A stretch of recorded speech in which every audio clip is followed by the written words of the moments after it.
안녕하세요. 올랜도 킴입니다. 오늘은 암호화폐에 대해서 한번 알아보겠습니다. 시장이 폭락에 있어서 주도주가 되었는데, 이런 암호화폐가 다시금 일단 상승할 수 있을지, 기회인지 위기인지 거기에 대해서 한번 살펴보겠습니다. 먼저 암호화폐가 하락했던 이유부터 한번 보시게 되면 트럼프의 중국에 대한 100% 관세 위협으로 인해서 190억 달러 이상의 암호화폐의 청산이 발생했다. 이렇게 밝히고 있습니다. 그래서 한 160만 명 이상이 넘는 거래자로부터 이 정도의 자금이 청산이 됐는데 암호화폐 역사상의 가장 큰 청산 사건이다. 그렇게 규정이 되고 있습니다. 그렇다면 하락폭을 한번 보겠습니다. 이제 비트코인 같은 경우는 고점 대비해서 내려왔던 폭이 한 12%, 13% 정도 되고 있고, 그 다음에 이더리움 같은 경우에서는 내려왔던 폭이 고점 대비해서 한 24%, 26% 정도 되고 있죠. 그 다음에 XRP 같은 경우는 고점 대비해서 내려왔던 폭이 한 48%까지 되고 있다. 정말 쉽게 말해서 12%부터 시작해가지고 쉽게 말해서 이야기하는 겁니다. 정확하진 않고 12%, 24%, 48% 이런 식으로 중형주, 그 다음에 대형주, 중형주, 소형주 이런 식으로 내려오고 있죠. 그렇기 때문에 아무래도 작은 종목으로 갈수록 등락이 심하다는 것을 여기서 볼 수가 있습니다. 그래서 대형주는 올라갈 때는 적게 올라가는데 내려갈 때는 항상 적게 내려가고, 얘는 올라갈 때는 많이 올라가는데 내려갈 때는 등락이 심합니다. 그런 가운데 때문에 우리가 항상 어떤 걸 하든지 간에 좀 대형주 중심으로 하시는 게 아무래도 안전관리에는 필요하다. 이렇게 말씀을 드립니다.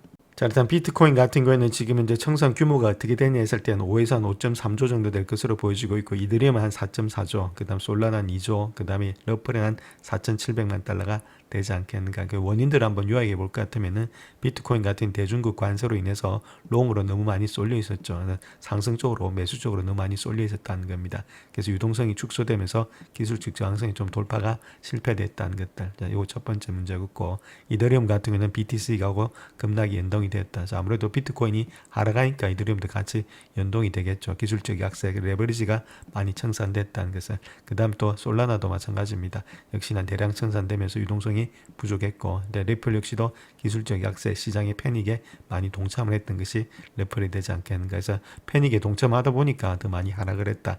이렇게 보시면 되겠죠. 그래서 단기 반등이라든지 이런 것들 우리가 좀 알 수는 없지만은 향후 전망을 본다면 단기 변동성은 좀 있을 것으로 보여지고 있다. 근데 중장기로 본다면 회복 가능성이 있다는 거죠. ETF 같은 건 상당히 기대가 되고 있고, 이것도 마찬가지로 ETF 모멘텀에 지금 이제 중장기의 강세는 기대될 수가 있다. 이렇게 보시면 돼요. 그래서 전반적으로 봤을 때는 지금 이제 급락은 있었지만은 좀 시간이 지나면 회복이 되지 않겠는가.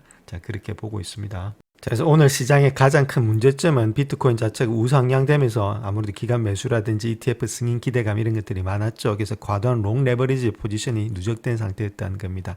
그래서 24시간 내 지금 이제 90%가 롱 쪽에 많이 집중이 돼 있었다는 거죠. 그로 인해서 몇 시간 만에 33억 달러가 증발됐다. 이렇게 말하고 있고, 특별히 다른 여러 가지 주요 거래소에서 롱 포지션이 70에서 80%를 차지할 정도로 너무 쏠림이 심했다.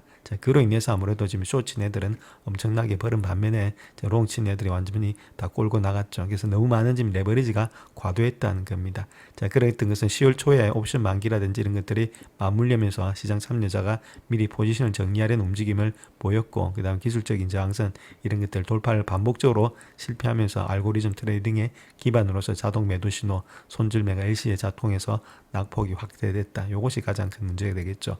코인 같은 경우는 거의 기술적 분석을 많이 사용을 하니까 아무래도 알고리즘에 따라서 고점을 갖다 돌파하지 못하니까 바로 일단은 악몽으로서 내려오는 그런 모양이 있었다. 트럼프하고 같이 맞물리면서 그랬던 것이 이번에 일단 구조적인 원인이 되지 않았나 그렇게 보여집니다. 그 다음 또 문제점이 하나 보셔야 될 것이 글로벌 유동성의 축소 아니면 달러 강세 이런 것들이 있었죠. 그래서 금리 인하가 지연이 우려가 되고 있다는 것들, 물론 금리가 바로 인하돼 버리면 유형자산 이런 것들 코인이라든지 주식이 바로 뛰는데 약간의 지연의 우려가 있었다는 것들.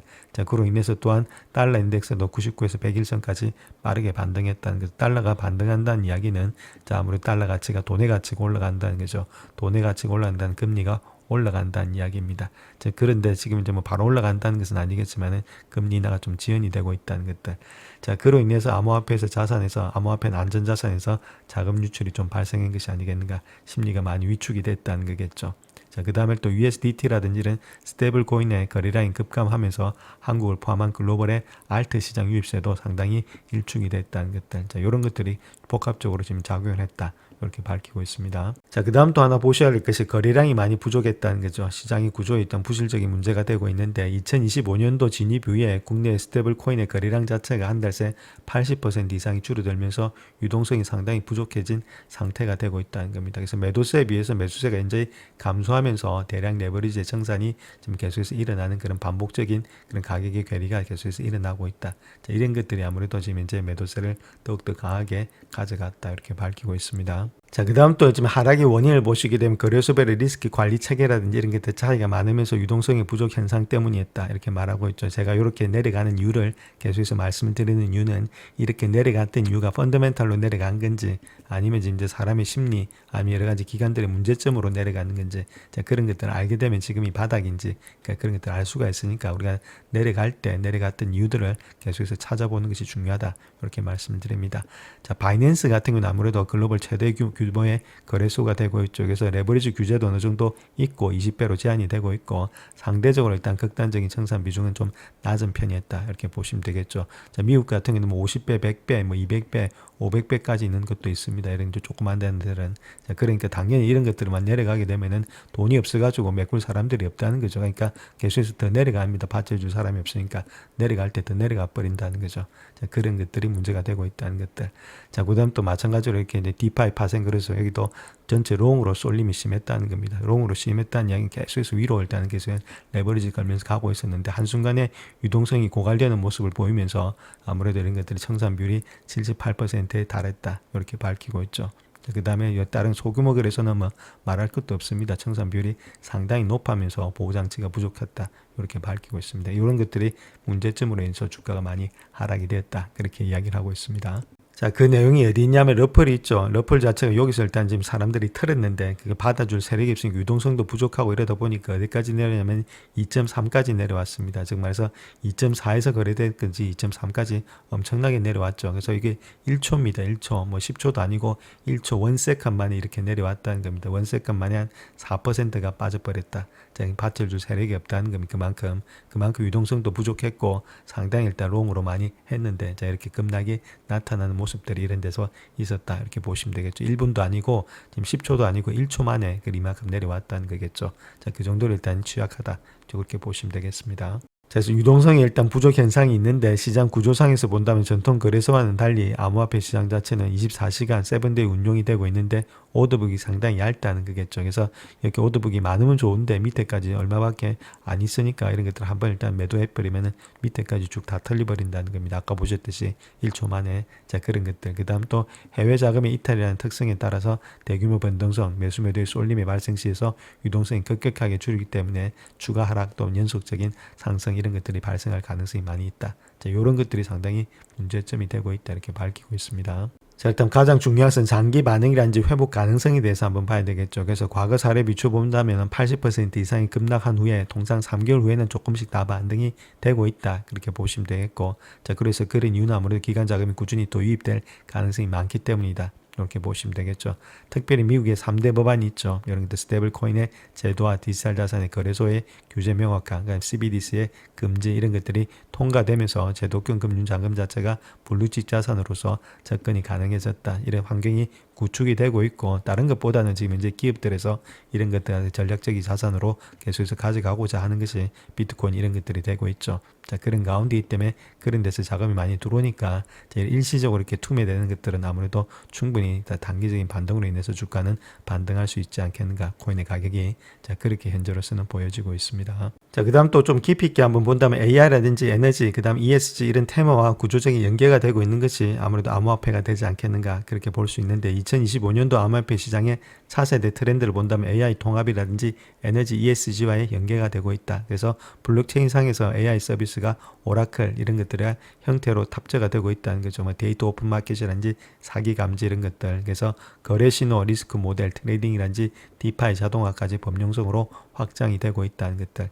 이런 것들이 상당히 좋은 점이 있고, 또한 에너지 관점에서 본다면 비트코인을 비롯해서 POS 기반의 코인들이 친환경 합의 구조로 전환되고 있다. 그래서 ESG 채권이라든지 탄소 크레딧 토큰화 이런 것들을 통해서 실물 경제와 결합되는 계기가 되고 있다는 거죠. 그래서 암호화폐가 단순히 투자를 넘어서 미래금융이라든지 인공지능, 에너지, 지속 가능성 이런 것들의 교차점에 지금 역할을 하게 될 전망이 있다. 자, 그리고 앞으로 발전 가능성 많이 있다. 이렇게 보시면 되겠습니다. 자, 그래서 지금 가장 중요한 것은 위기인지 기회인지 이게 가장 중요하겠죠. 그래서 10월의 대폭락 사태 자체가 단순한 악재로만은 볼 수 없다는 겁니다. 레버리지의 과열을 해소했다는 것들, 그 다음 구조적인 강세장을 위한 디레버리지 구간 같은 것들의 긍정적인 신호가 좀 기회가 숨겨져 있지 않았나. 자, 그렇게 볼 수가 있겠죠. 결론적으로 봤을 때는 위기라기보다는 좀 기회 쪽에 가깝지 않겠나. 자, 그렇게 보여지고 있고, 아까도 말씀드렸듯이 80% 이상은 3개월 안에 단기적인 반등세가 되었다는 것들, 그 다음에 2018년도, 2022년도와는 달리 지금 이제 기간주도의 강세장이 되고 있다는 것들, 그래서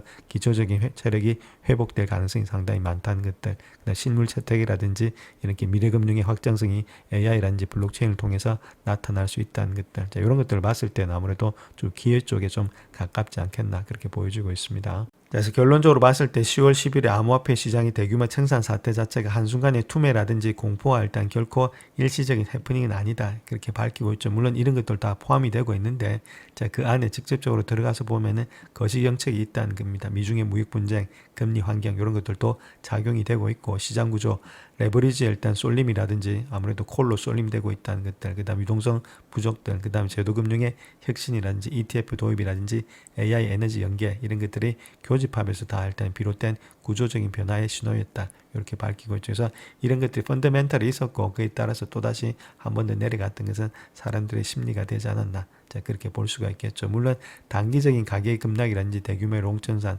시장의 일단 변동성 극대화로 요약은 될 수가 있는데, 또한 기간 주도로 성장했다는 것들, 세밀해진 리스크 관리가 있다는 것들, 기술의 혁신, 정책의 명확화 이런 것들이 있기 때문에 중장기적인 회복이라든지 혁신에 일단 전환점이 좀 되진 않겠는가 그렇게 보여주고 있습니다. 그래서 어느 정도 일단 털물관 다 털고 가는 것이 아니겠는가. 자, 그렇게 볼 수가 있겠습니다. 자, 그 다음 또 한번 중요하게 봐야 될 것이 비트코인 채굴자들이 있죠. 자, 이 사람들이 AI 데이터 센터로서 계속 전환이 되고 있는데, 자, 전환을 할 때 드는 비용 자체가 그만큼 가치가 있는지, 자, 거기에 대해서 한번 살펴보겠습니다. 자, 그래서 비트코인 채굴업자들이 인공지능 데이터 센터에서 전환을 가속하고 있는데, 그 이유는 작년에 반감기와 같은 사건으로 인해서 수익성이 저하가 될 수 있다는 겁니다. 수익성이 저하가 되기 때문에 채굴을 많이 하지 않겠죠. 채굴을 많이 하지 않으면 희소성의 법칙에서 또 아무래도 일단 비트코인 가격은 올라갈 수가 있다. 이렇게도 볼 수 있겠고, 그 다음 사이퍼마니라든지 헤비 디지털 이런 회사들이 에너지 집약적인 시설을 갖다가 AI라든지 이런 게 HPC 있죠. 고성능 컴퓨터용으로 전환을 하고 있기 때문이다. 자, 그런데 이런 전환이 과연 일단 비용에 상응하는 가치가 있는지, 자, 거기에 대해서도 한번 살펴보겠습니다. 자, 그래서 많은 비트코인 채굴업자들이 이제 기존의 고성능 인프라를 활용해서 ARNG, HPC의 워크로드를 호스팅하고 있고, 종종 엔비디아와 같은 그래픽 처리 장치 GPU의 클러스터를 채굴 장비로 교체하거나 보완을 하고 있다는 거죠. 그래서 특별히 4월 이후에 블록 보상 자체가 3.125 비트코인으로 감소가 됐다는 겁니다. 그래서 수익성 유지가 상당히 어려졌다는 거죠. 그래서 지금 채굴을 많이 하기가 힘든 가운데 있다. 이렇게 보시면 되겠고, 그로 인해서 가격은 더 뛸 수가 있다. 희소성의 법칙에서. 자, 그런 것들이 있겠고, 또 채굴자들은 그로 인해서 사업의 다각화를 모색해 왔는데, 이런 것들이 네트워크 난이도의 상승이라든지 업계 전반에 마진에 부정적인 영향을 미치고 있다. 이렇게 밝히고 있습니다. 그래서 가장 중요한 원인 자체를 본다면 비트코인 채굴의 수익성이 많이 떨어졌다는 거겠죠. 그래서 채굴을 넘어서 다른 분야로 수익화를 해야 되는데, 아무래도 AI 컴퓨팅이라든지 이런 것들이 비트코인 채굴보다도 25배나 더 많은 수익을 낼 수 있다. 요것 때문에 아무래도 이쪽으로 많이 넘어가고 있다는 거죠. 결론적으로 이런 것들을 계속해서 봤을 때는 비트코인이 아무래도 지금 채굴은 감소될 수가 있다. 이렇게 우리가 보실 수 있습니다. 자, 그렇다고 해서 많은 채굴업자들이 완전히 암호화폐 시장에서 손을 떼는 것은 아니다. 그렇게 이야기를 하고 있고, 자산의 일부를 갖다가 AI 인프라로 전환하는 그런 위험을 갖다가 좀 회피하는 거다, 해지하는 거다, 이렇게 보시면 되겠죠. 그래서 특별히 아이렌 같은 경우에 있어서 AI 컴퓨팅의 수요가 급증함에 따라서 대규모 투자를 단행한 채굴업자 중 하나가 되고 있는데, 자, 이번 주에도 아이렌 같은 경우에는 GPU를 구축하기 위해서 AI 기업들과 단연간의 클라우드 서비스 계약을 추가로 체결을 했습니다. 그래서 2020년도 1분기 말까지 주문 중인 23,000개의 GPU를 통해서 연간 5억 달러 이상의 매출이 창출될 것으로 예상이 되고 있다. 이렇게 이야기하고 있죠. 그래서 아이렌 같은 경우에서 중요한 것은 채굴을 하면서 거기서 돈이 나오죠. 돈이 나옴으로 인해서 어느 정도 기반을 닦고 그 다음에 거기다 플러스 알파로서 AI를 지금 단행하고 있다. 그래서 실질적으로 돈을 버는 곳은 아직은 여기입니다. 자, 그런 가운데 있기 때문에 완전히 포기한 것은 아니다. 자, 그런 식으로 이야기를 하고 있습니다. 자, 근데 비트코인이 채굴업자들이 이야기하고 있는 자체를 본다면 AI의 분야의 이익 마진 자체가 채굴 분야보다 높다는 겁니다. 이익 분야가 마진이 높다. 그래서 저렴하고 장기적인 에너지 계약을 확보한 많은 채굴자들이 사업의 방향을 전환하고 있다. 완전히 떠난 것은 아닌데 사업의 방향을 서서히 전환하고 있는 그런 지금 타이밍에 있다는 겁니다. 자, 그렇기 때문에 아무래도 중요한 것은 계속해서 채굴 자체가 좀 줄어들 수 있겠다. 자, 일단 비트코인 가격이 상승할 가능성이 상당히 많이 있다. 이렇게 우리가 보시면 되겠습니다. 자, 일단 비트코인의 채굴업자가 AI 쪽으로 가는 이유가 있겠죠. 자, 그 이유를 한번 보게 되면 단일 센터가 AI 워크로드를 지원하는 데는 수억 달러가 필요할 수도 있다. 이렇게 이야기하고 있고, 그래서 AI 워크로드에는 GPU라든지 AI 가속기가 필요한데 비트코인 채굴에 사용되는 ASIC보다도 훨씬 비싸답니다. 자, 그럼에도 채굴업자들은 이미 부지라든지 채굴 허가 그리고 전력망을 연결할 수 있는 그런 보유를 하고 있기 때문에 AI 지원을 위해서 아무래도 전환이 처음부터 구축하는 것보다 훨씬 빠르게 이루어질 수 있기 때문에 구조적인 이점이 있다는 거겠죠. 그래서 지금 이쪽으로 흘러가고 있다는 겁니다. 물론 비트코인에 한계가 있어서 채굴하는 데도 한계가 있죠. 자, 그로 인해서 어느 정도 채굴하면 다 끝나겠지만은 지금 상황에서 본다면 수요 법칙에서 채굴이 많이 일어나지 않고 있다. 자, 그렇다면 가격은 또 올라갈 수 있는 가능성이 좀 많이 있겠죠. 단기적으로 봤을 때는. 자, 그렇다면은 주가가 좀 떨어졌을 때는 우리가 좀 매집해서 들어가는 그런 시점이 좀 돼야 되지 않겠나. 자, 그렇게 보여집니다. 자, 그래서 차트 한번 보시게 되면 비트코인은 제가 대형주라고 말씀드렸고, 그 다음에 이더리움은 중형주라고 말씀드렸고, 이제 XRP는 소형주다 이렇게 말씀드렸죠. 그 가운데 있기 때문에 소형주에다가 너무 많은 돈을 갖다가 투입해서는 안 된다 이렇게 말씀을 드렸습니다. 적어도 일단 지금 가지고 있는 돈의 5% 이상이라든지 10% 최대한 맥스로 해봤자 10% 넘어가면 안 되겠고, 보통 5% 미만으로 가져가야만이 적당하다 이렇게 말씀드릴 수 있겠죠. 그렇기 때문에 이렇게 빠지면은 아무래도 빠질 때는 훨씬 더 많이 빠집니다. 48%나 빠진다고 말씀드렸죠. 자, 그런 가운데 있때 웬만하면은 대형주 위주로 거래하시고, 자, 그 다음에 일단 중형주라든지 소형주는 조금만 일단 거래를 하자. 이렇게 보시면 되겠죠. 그래서 비트코인 일단 주 종목이니까 우리가 비트코인을 통해서 보게 되면은 직전 저점까지는 내려왔죠. 차트상에서. 자, 아무래도 이런 것들은 차트하고 많이 연동해서 움직이니까 좀 봐야 됩니다. 그래서 직전 저점 깨졌는데 그 직전 저점에서는 반등이 일어났다. 즉 107,000불에서는 아무래도 조그만 반등이 일어났다는 겁니다. 107,000불에서는. 자, 그 다음에 200일선에 걸쳐 있는 가운데이면서 약간의 반등이 일어나고 있고 스토캐스틱이 바닥권에 와 있죠. 50 미만이라는 겁니다. 자, 그렇게 했을 때는 조금 지금 이제 모습에서는 단기 반등은 일어날 수가 있겠죠. 완전히 급락은 끝났으니까. 자, 그런데 바로 일단 V자 반등으로 또 가려면은 조금 시간이 걸릴 수도 있겠고, 안 그러면은 좀 더 바로 갈 수도 있겠지만 조금은 우리가 약간의 관망의 자세는 돼야 되겠죠. 그렇다면 이 라인 때 107,000대라든지 그 라인 때 107,700불 그 라인 대를 깨지 않는다면 아직까지 요거는 지지선이 될 가능성이 많이 있다. 이렇게 보시면 되겠죠. 자, 그런 가운데 있고 아직까지 이런 박스권이 형성될 가능성이 많기 때문에 박스권 밑으로 온다면 좀 매수 관점에서 우리가 들어가셔서 길게 보시면서 들고 가는 그런 전략이 필요하지 않겠는가. 자, 그렇게 볼 수가 있겠죠. 자, 똑같습니다. 이더리움도 그런 식으로 일단 봐야 되겠고, 아무래도 이런 것들은 지금 이제 고점에서 한 4번 정도가 하락을 했고, 이런 것들도 밑에서 어느 정도 직전 저점에서는 반등이 됐기 때문에 이런 현재 모습에서 약간의 박스권은 연출이 되면서 약간의 상승은 일어날 것으로 보여지고 있는데, 상승이 그렇게 가파를 수는 없지 않겠는가 그렇게 보여지고 있습니다. 한번 내려왔기 때문에 약간의 기간 조정 후에 다시금 반등이 되지 않겠는가. 자, 그렇게 보여지고 있고, XRP도 마찬가지입니다. XRP도 지금 이제 등락이 심한데, XRP 같은 경우는 완전히 좀 깨져 있는 상태 있죠. 여기서 올라갔어야 되는데, 지금 이제 3을 갖다 돌파하면서 올라갔어야 되는데, 이까지 내려가 있는 상태에 있습니다. 이건 올라가 있는데 좀 더 시간이 좀 많이 걸리지 않겠는가. 자, 그렇게 보여지고 있습니다. 그래서 지금 어느 정도 하락세는 일단 지금 이제 접어들었는데, 그렇다고 해서 여기서부터 바로 올라가기는 시간은 좀 걸리겠고, 아무래도 조금의 더 많은 그런 여러 가지의 기간 조정이 있어야 되지 않겠나. 자, 그렇게 보여집니다. 그럼에도 불구하고 여기서부터 뭐 하락해서 완전히 끝난다. 자, 그렇게 보진 않으니까 자, 아무래도 대형주 위주로, 즉 비트코인 위주로서는 조금씩 빠질 때마다 매수하셔서 들어가는 그런 전략들이 필요하지 않겠는가. 그래서 이런 거 ETF 있으니까 미국에 계신 분들은 그런 것들을 조금씩 담으셔서 지금부터는 들어가는 방향으로 비트코인 위주로 거래하시는 게 좋겠다. 이렇게 말씀을 드립니다.